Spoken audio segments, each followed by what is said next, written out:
US-Israel War with Iran Day 33. 1.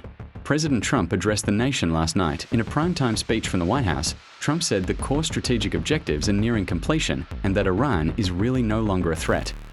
He vowed to hit Iran extremely hard over the next 2 to 3 weeks and bring them back to the Stone Ages. 2. Trump claims Iran asked for a ceasefire. Iran says that is false. Trump posted on Truth Social that Iran's president had just asked the United States of America for a ceasefire. Iran's foreign ministry called the claim false and baseless. Iran's FM Arachi told Al Jazeera, "You cannot speak to the people of Iran in the language of threats and deadlines." 3.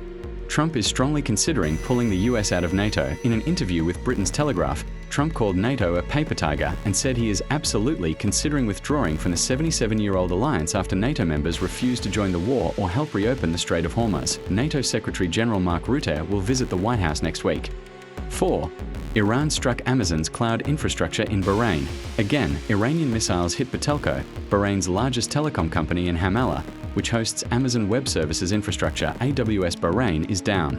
Extended recovery required. This is the second time in a month AWS has been hit. Customers have been told to migrate workloads out of the region. 5. US-Israel hit a pharmaceutical factory in Tehran. US-Israeli forces bombed the Tofai Daru pharmaceutical raw materials facility in Tehran, destroying its research and development department. Iranian officials called it a blow to the national medical supply chain. 6. A desalination plant in the Strait of Hormuz is now out of service. A desalination plant on Keshem Island in the Strait of Hormuz was knocked out by strikes and is no longer operational. Iran has also struck a desalination plant in Kuwait, which relies on desalination for 90% of its drinking water. 7. The Strait of Hormuz stays closed. IRGC says it will not open for enemies. The IRGC stated the strait will not be open to the enemies of this nation. Before the war, 130 ships per day passed through. Today, the number remains fewer than 6. The UK will host a virtual summit of 35 countries on Thursday to discuss how to reopen it. 8. US has flown over 12,000 combat flights in 33 days. CENTCOM confirmed on Wednesday that US forces have flown more than 12,000 combat flights in support of Operation Epic Fury since February 28. Oil prices surged following Trump's speech, which offered no clear exit strategy. 9. Gas prices hit $4.06 per gallon, the largest one-day jump in 2 weeks.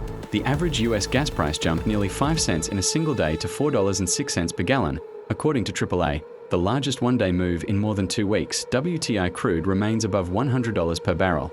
10. More than 2,000 Iranians have now been killed. Over 2,300 detained inside Iran. The UN Human Rights Office confirmed that more than 2,300 people have been detained on national security charges inside Iran since the war began.